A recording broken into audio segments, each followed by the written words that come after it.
السلام عليكم ورحمة الله وبركاته. معكم المدرس المساعد سارة عباس، ماجستير صيدلة سريرية. اليوم راح نكمل البارت الآخر من الريسبيراتوري سيستم من ضمن أدوية ال OTC اللي هو الكف.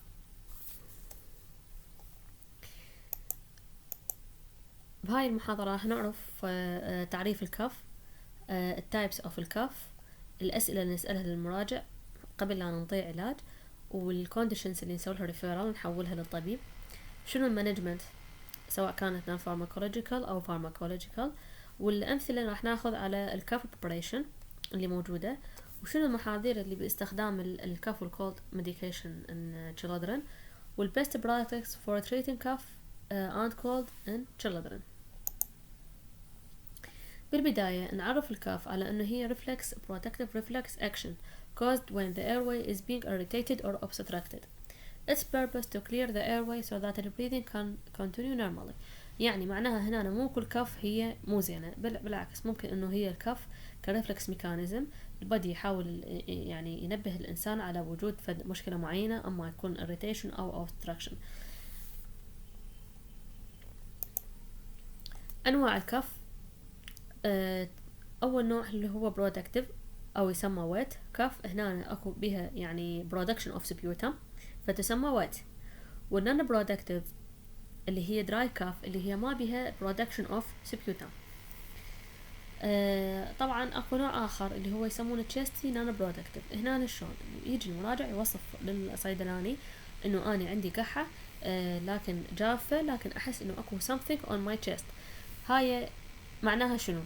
انه اكو سبيوتم لكن المراجع ما يقدر يعني يستفرغ عفوا، فهنا تسمى chesty non productive، فتعالج معالجة الويت كاف.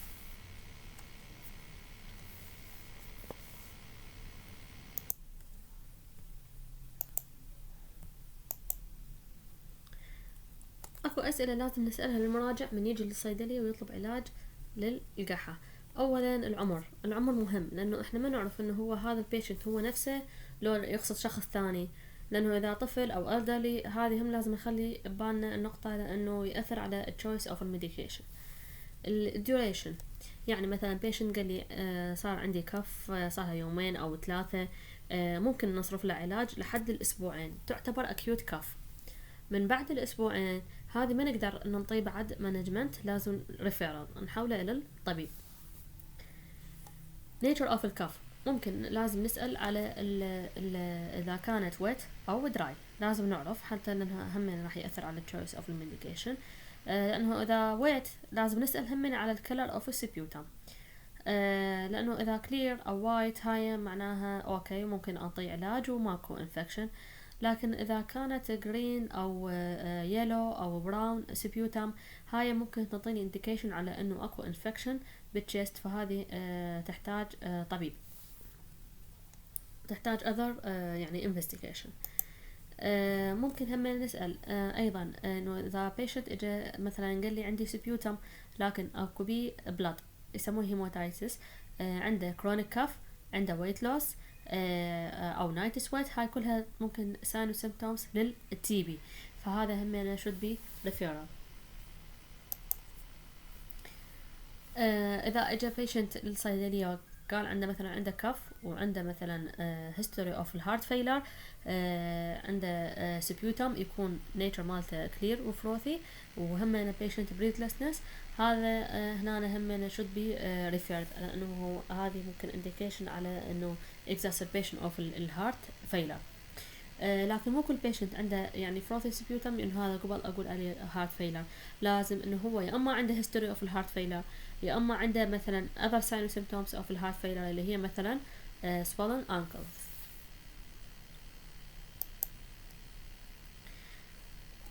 children مثلا طفل دائما يصير عنده كف وبالليل يوميا يعني recurrent تروح وتجي عنده with or without wheezing may indicate asthma، همنا هذا should be referred، خاصة إذا كان عند الطفل history of eczema أو asthma أو high fever. أكو حالة اللي هي سابقا كانت تسمى يعني post nasal drip اللي هي عبارة عن بوست نيزل دريب اللي هي يصير اكو discharge ذات flow behind the nose and into the throat. هنا شلون يوصفها المراجع؟ انه frequent clearing of his throat with swallowing mucus. دائما يشبهها انه انا يوميا الصبح مثلا من اقعد انه اكو سبيوتم. هذه تسمى upper airways cuff syndrome. سابقا انه يعني السبب الاول لها هي سينوسايتس الجيوب الانفيه. الان هي ممكن انه يكون سبب اخر اضاف لها سبب اخر اللي هو الالرجي. فبهاي الحاله انا ما اعالج بس الكف، اروح اعالج المسبب، انه هي اذا كانت سينوسايتس او اذا كانت الرجي. هنا انطي يعني انتي هيستامين وديكونجستنت الفعاليه مالتها احسن من الكف preparation. patient لا مثلا ويا الكف يصير عنده chest pain, shortness of breath, wheezing او whooping. هاي indicated يعني for further investigation لانه ممكن انه هي اكو cardiac problems. croup ايضا هذا سبب اخر للريفيرال، خاصة تصير بالانفانت، انه بعد ما يعني يوم من يصير عندهم الكومن كولد تبدي عندهم تتطور كف، لكن نوباته تكون متتالية بحيث ما يقدر ياخذ نفس، فتصير عنده يعني breathing in بصوت كلش عالي، فهم يصير مثل يعني هو يسمى بالعربي بالخناق، فهذا ايضا should be referral.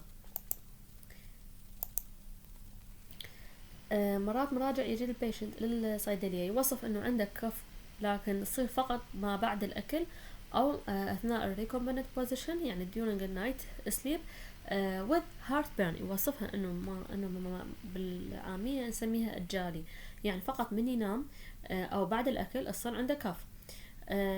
هاي هي بسبب الجاستروسوفاجال ريفلكس ديزيز. ف هنا لازم نعطي مانجمنت للجيارد بدل ما ننطي مانجمنت للكف، اللي هي تتطلب بيبتيك يعني بروتون باب انهبيتر او اشتر ريسبتور انتاغونست. السموكينج ما تعرفون السموكر هو دائما يكون عنده كف او ممكن مور يعني برون تو chronic recurrent كف، لكن over time this might be developed into chronic bronchitis او emphysema. لكن إذا يصير تغيير مثلا أما زادت الفريكونسي أو change in nature of الكف، هذا أيضا should be referred. لازم نفهم إنه السموكر إنه بعد ما يقطع التدخين أول أيام راح يصير عنده زيادة بالكف ريفلكس، وهذا الشيء طبيعي. وين تو ريفير؟ هسه شو وقت إحنا نحول البيشنت على الطبيب؟ قلنا إذا كان الكف أكثر من أسبوعين، إذا كان colored sputum مثلا yellow أو green أو rusty أو blood stain، إذا كان patient عنده chest pain أو shortness of breath, wheezing, whooping أو recurrent nocturnal cough أو suspected adverse drug reaction أو failed medication، يعني انطينا علاج وما فاد ورجع مرة ثانية البيشنت وطينا علاج مرة ثانية أو ثالثة، فبهاي الحالة بعد ما يعني يفيد بالعلاج للبيشنت، فلازم نسوي له ريفيرال. الميديكيشن اللي هي هذه أول نقطة، اللي هي قلنا إذا كان انطيناه علاج مناسب لحالته لكن ما استجاب للبيشنت فلازم ريفيرال. ممكن لازم نخلي النظرة للاعتبار أيضا إنه البيشنت ممكن إنه هو ارتاح على فد نوعية معينة من الكف بريبريشن ويريد مثلا يعيدها أو إنه نجربها سابقا، فممكن إنه أصرف لها مرة ثانية، يعني نخلي النظرة لاعتبار البيشنت preferability. drug induced cough ال ACE inhibitor اللي هي مثل ليزونوبريل، كابلوبريل، انالابريل ممكن يسبب كف في بعض البيشنت، في 10% من عندهم خاصة الومن الكف تكون دراي وات نايت. بداية أخذهم للعلاج ممكن لحد أول أشهر لحد السنة. بهاي الحالة ايش راح نسوي؟ ننصحهم انه يبدلون، يراجعون طبيب يبدل لهم اياه بأربس. نسبة الانسيدنس اوف الكف بالأربس تكون أقل من ال AC inhibitor. treatment time scale قلنا احنا هنا قد مثلا ممكن اعطي علاج للبيشنت وبعدها اسوي له ريفيرال هي لحد الاسبوعين. بعد الاسبوعين اذا استمرت عند الكف انه هي بعد خلاص ريفيرال. non pharmacological treatment اللي هي تشمل الهارد كاندي أو other lozenges in the mouth by slowly dissolving this candies in the mouth. هذه عندها فد soothing effect على الثروت، تقلل لي الدراي كاف. اكو ديمالسنت اللي هي اكو قسم من الشرابات تحتوي فقط على العسل، او ممكن استخدام العسل الطبيعي. هذه ما تحتوي على اي اكتيف انجريدينت، فممكن انه هي تكون سيف بالتشيلدرن وبالبريجننت، واستخدامها لمدة 3 إلى 4 مرات باليوم. من الطبيعي انه اي بيشنت عنده كف او كولد لازم increase الفلويد انتيك لحد 2 لتر باليوم. وستيم انهيليشن اللي هو يسمى بحمام البخار، هذا هم تراديشنال ريجيمن او ثيرابي للكف والكولد، الكف والكومن كولد. هنا طبعا العسل ما نقدر نستخدم الأطفال اللي سنة وجوا، فنستخدم يعني مثلا سنة وفوق ممكن استخدام العسل لمعالجة الكف. اكو هاي نوع من انواع الستريبسول تستخدم للدراي كف والجستي كف. الأدوية القحة موجودة بالصيدليات ما نلقى بيها مكون واحد، يعني الأغلبية نلقى بيها يعني مكونات أخرى، اللي هو مثلا عندنا الثيوفيلين مثال عليه الشراب الأكسدين أو البرونكيوم هو نفسه. هنا الثيوفيلين فائدته نعرف انه هو برونكو دايليتر، لكن بي سايد افكت، لانه هو يسوي يعني يزيد الهارت ريت، ممكن ينكريز البلاد بريشر، فاتجنبه بالاشخاص اللي عندهم كاردياك ديزيز وعنده دراج انتراكشن هوايه، لانه هو ممكن انه يصير بي يعني الليفل مالته يقل او يزداد حسب الادويه اللي تنوخذ وياه، فلذلك نبتعد عنه. سمباثوميتكس اللي هي السيدو افيدرين والفينولفرين اللي هي الديكونجستنت، فائدتها انه هي تكون شغلتين، برونكو دايليتر استفاد من عندها والديكونجستنت بنفس الوقت. هاي يفيدني بالبيشنت اللي عنده كف وعنده بلوكت نوز ازويل. هم بيها سايد افكت اللي هي زي البلاد بريشر، ستيميوليت الهارت، alter diabetic control، فبالتالي not recommended in patient with coronary artery disease والhypertension والDM والhyperthyroidism. السيداتين انتيهستامين، الانتيهستامين السيداتين خاصة تفيدنا أكثر من النوت سيداتين، اللي استفاد من عندها خاصة بالكاف اللي هي تكون دراي وانترابت with sleep، اللي هو عندنا مثال دايفنهيدرامين والكلورفينامين. لكن نخلي ببالنا نقطة انه هي الانتيهستامين بها سايد افكت اللي هي sedation والانتيكولينرجيك سايد افكت، فبالتالي ما اقدر استخدمها يعني بصورة سليمة او سيف بحالة البيشنت اللي عنده جلوكوما او بروستاتيك هايبرتروفي، لانه هي تسبب دراي ماوث ورينال ريتنشن وكونستيبيشن. هي تفيدنا اكثر شيء للدراي كاف اكثر من الويت كاف، لانه هي بالويت كاف ايش راح يسوي؟ بالعكس راح تبقي لي سبيوتم ان ذا تشست، فما تعالج الحالة. فبس مع ذلك راح نلقى اكو منتجات تحتوي على سيداتيف انتيهستامين مع اكسبكتورنت، يعني واحد عكس الاخر يشتغل، فهاي تسمى illogical preparation. نجي هسه على الفارماكولوجيكال مانجمنت. نجي على اول جروب اللي هي الانتيتوسيف، اللي هي نستخدمها للدراي كاف او تسمى بالكاف سبريسنت. عندنا الفولكودين والكودايين والدكستروميثورفان. الدكستروميثورفان والكودايين هذا موجود عندنا بالصيدليات. الكودايين ما نلقى وحده يعني كشراب وحده كودايين، نلقاه من ضمن مكونات اخرى في شرابات. وعندنا دكستروميثورفان اللي هو سيديلار، هو موجود من ضمن يعني همينه ممكن ككومبينيشن ويا اذر دراكس او موجود وحده. نعرف احنا مشكلتهم هذني الثلاثه تعتبر هي اوبيويد، مشكلتهم انه التندنسي او الابيوز، فلذلك نتجنب صرفها بالاطفال اللي مثلا الكودايين 18 سنه لازم فما فوق يلا يصرف اللي هيك منتجات تحتوي على الكودايين. الدكستروميثورفان ممكن اكو مصادر 6 سنوات واكو مصادر 12 سنه، لكن الابيوز تندنسي بالدكستروميثورفان يكون اقل من الكودايين، والسايد افكت بالدكستروميثورفان والفولكودين اقل ايضا من الكودايين. تعرفوها انتو السايد افكت هي للأوبيويد انه يسوي كونستيبيشن، يسوي دراوزنس، ممكن باللارج دوزز يسوي ريسبيراتوري ديبرشن. قلنا امثله على الكاف بريشن اللي تحتوينا على الكودايين، عندنا التوسيرام والبوموكودين. Even at OTC doses الكوداين can cause constipation drowsiness. بالهاير دوز راح يسبب respiratory depression، لكن هذا بالكلينيكال براكتس راح يكون شيء هذا قليل، لكن من المفضل انه نتجنبها حالة البيشنت اللي عنده أسمة أو أي impaired respiratory function. قلنا من 18 سنة فما فوق نتجنب صرف اللي يطلبه بالاسم، يعني توسيرام والبوموكودين، وهذه معروفة. عندنا البريجنانسي ممكن استخدم اول 2 ترايمستر، لكن بس افويد من 3 ترايمستر. ممكن استخدامه لفترات بسيطة بالبريست فيدنج. هذا هو التوسيرام، يحتوينا على قلنا معظم الأدوية ما تحتوينا فقط على نوع واحد من الدراكس، إنما عدة أنواع. عندنا كلورفينامين ماليت، هذا انتهستامين. فينيلفرين هذا ديكونجستنت. إفيدرين أيضا ديكونجستنت. كوداين فوسفات. إيش قد يحتوي التوسيرام؟ يعني ما مطلوب عندكم الأرقام، بس حتى تعرفون إنه موجود بالتوسيرام 8 ملغرام. نيجي هسه على البوموكودين. بوموكودين بجليسريل جلايكوليت، بكلورفينامين، بفينيلفرين، بكوداين فوسفات، باسكوربيك اسيد اللي هو الفيتامين سي. ايش قد نسبة الكوداين بي؟ 10 ملغرام.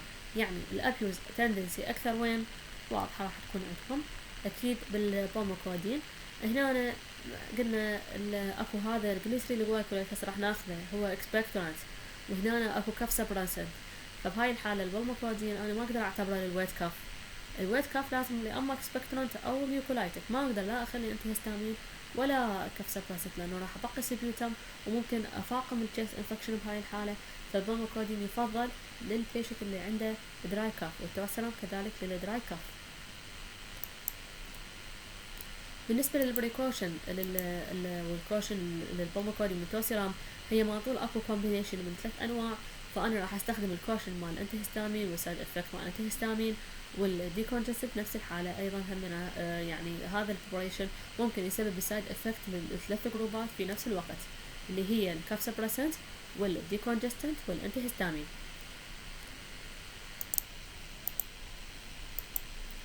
نجي على كاف سبرسنت آخر اللي هو ديكستروميثورفان، اللي هو الاسم التجاري مالته سيديلار. موجود من عنده على شكل تابلت وعلى شكل سيراب، وموجود من عنده على شكل دروبس أيضا. هو تقريبا يعتبر سيف نون سيديتنج وفيور سايد افكت، لكن مع وعنده لو بوتنشال فور ابيوز. بس مع ذلك انه اذر ستاديز تقول اكو يعني ممكن الديكستروميثورفان يسبب ابيوز او تندنسي بحاله اللارج كوانتيتي. انت ما تعرف ان المراجع يجي ياخذ من عندك مثلا يعني سيديلار قنينه، يروح لصيدليه اخرى، وهكذا انا نجمع هنا ممكن انه تكون لارج كوانتيتي، فهذا ايضا تدخل من ضمن الابيوز. فهم انا اتحذر من صرفه للمراجع اللي يطلبه مثلا بالاسم، او اشوف انه حالته ما تستوجب يعني استخدامه فما اصرفه هي. 6 سنوات فما فوق هو سيف. الدوز مالته 10 ل 20 ملغ كل 4 ساعات. 30 ملغ يعني كل او 30 ملغ كل 6000 ساعات. الماكسيموم 120 ملغ باليوم الواحد. بالنسبة للأطفال اللي أعمارهم من 6 ل 12 سنة 5 ل 10 ملغ، يعني تكون نص الأدلت دوز كل 4 ساعات، أو 15 ملغ تكون 6000 ساعات. طبعا أكو ديكستروميثورفان دروبس، هذه توصف للأطفال لكن إلا بوصفة. شوف هنا ايش قد الأعمار من عمر شهر إلى 3 أشهر، من 3 أشهر إلى 6 سنوات، من 7 أشهر إلى سنة. أقصى حجم ايش قد 3 دروبس 3 مرات باليوم. اكسبكتورانت وميوكولايتكس هذني تستخدم للويت كف. أقصد بالاكسبكتورانت يعني اللي هي زيد السبيوتم برودكشن، وبنفس الوقت هم زيد الكف ريفلكس عنده عن طريق الجي اي اريتيشن. هذا راح تنعكس على الريسبيراتوري سيستم فالسبب عنده كف. هذه اساعده على السبيلنج اوف السبيوتم. اما الميوكولايتكس هذه لا تقلل الفيسكوسيتي اوف السبيوتم، فبالتالي راح استخدمها للويت كف. عندنا اول مثال على الاكسبكتورانت اللي هو جليسريل جلايكوليت او جوايفينيسين. هو فقط ال FDA approved OTC expectorant. هذا سيف لكل الأعمار. حتى بالبريجننت البريست فيدنج أيضا سيف، اللي عندهم أي ديزيز هو يعتبر أيضا سيف. الدوز مالته من 200 إلى 400 ملي جرام كل 4 ساعات، ماكسيموم 2.4 جرام بير داي. children من 6 إلى 12 ساعة راح تكون 100 إلى 200 ملي جرام كل 4 ساعات. عندنا السلفودين اللي هو المادة العلمية مالته برومو هكسين.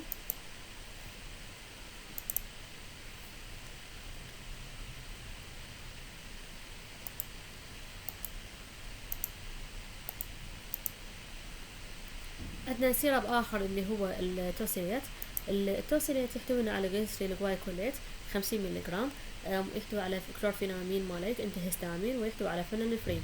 فإذا إما استخدمه للأطفال اللي عندهم ويت كاف وعندهم أيضا كمان كولد، لأنه بيدي كونجستنت راح يفيدنا، وأيضا انتهستامين بيفيدنا للرينوريا.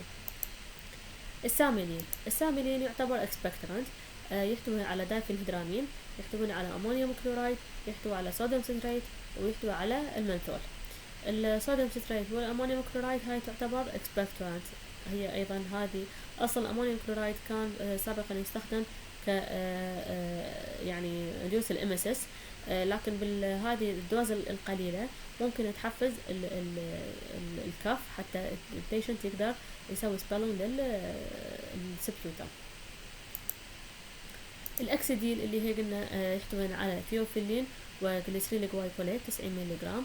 هنا طبعا الكوشن والكونترانديكيشن لأنه بسبب الثيوفيلين قلنا بمحاذير هواية، فتحضر من صف الأكسيديل.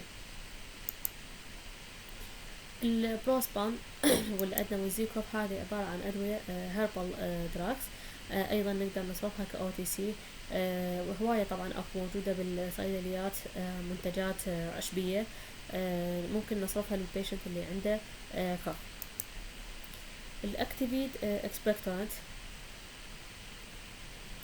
الأكتيفيد هذا اكسبكتورانت يحتوينا على سيدوفيدرين وترايبروليدين وجوايفينيسين، بينما الأكتيفيد دي ام الأحمر اللي هو يعتبر للدراي كاف يحتوينا على سيدوفيدرين وترايبروليدين ودكستراميثالفان. الدي ام للدكستراميثالفان، هاي نعتبر للويت كاف، وهذا فرق من للويت، هذا للدراي وهذا للويت كاف. عندنا restriction on the use of الكاف and cold medicine in children. عندنا شنو المحاذير اللي نتحذر منها صرف العلاجات اللي تحتوي على هيج preparations بالأطفال. جوا 6 سنوات لازم ما نعطي الأطفال الأدوية اللي تحتوينا على البرومفينامين، كلورفينامين، دايفينهيدرامين، دوكسيلامين، بروميثازين أو ترايبروليدين، ولا تحتوي على دكستروميثورفان أو فالكودين، ولا جوافينيسين، ولا فينولفرين، ولا هذني الديكونجستد اللي جوا 6 سنوات. 6 إلى 12 سنة أقدر أصرف هذه العلاجات، لكن ممكن لحد فترة 5 أيام أو أقل، يفضل 5 أيام أو أقل. ولا الطفل أقدر ولا أنطي للطفل يعني أكثر من مثلا أنطي أكتيفيد وأنطي توسيليت وأنطي يعني عدة كف بريباريشن بنفس الوقت. هم لما يصير لازم أختار واحد معين وأنطيه إياه، لأنه أنا ما أعرف إنه سايد إفكت للطفل إذا تظهر على سايد إفكت ما يعرف إنه يوضح لأهله. وأيضا إنه أكو محاذير باستخدام الديكونجستنت اللي جوا 6 سنوات. أفضل براكتس إنه هو إنه لازم أول شي الطفل أهلهم شي يسوي لهم، يعطوهم سوائل، أعالج الفيفر والبين والباراسيتامول والإبروفين، أستخدم سلاين دروبس to loosen the dried nasal secretion أو to help stuffy nose in young children and baby. أكو لا تحتوينا على ديمالسنت اللي هي قلنا مثلا ما بيها أكتب إنجريدينت مثلا عسل أو جليسرين أو سيرب، فهذه عندها سوذنج إفكت، ممكن أستخدمها بالدراي والويت كاف وحتى بالبريجننت سيف. سيف بالchildren وبالبريجننت هذه الديمالسنت اللي ما تحتوينا على أكتب إنجريدينت. A child over the age of 1 may be also helped by a warm drink of lemon and honey.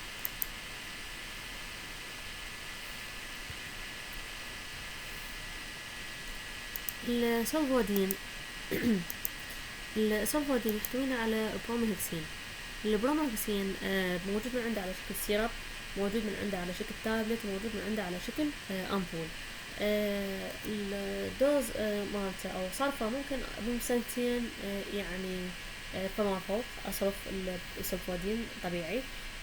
لكن أتحذر من عند الأشخاص اللي عندهم بيبتيك ألسر، لأنه هو يسوي جي اي irritation، فكونترا انديكيتد عند بيبتيك ألسر. للبريجننت سيف نعم، هو للبريجننت سيف ممكن اعطائه. البيشنت اللي عنده other مثلا problems cardiac disease او هذه يعتبر سيف. drug interaction مالته قليل.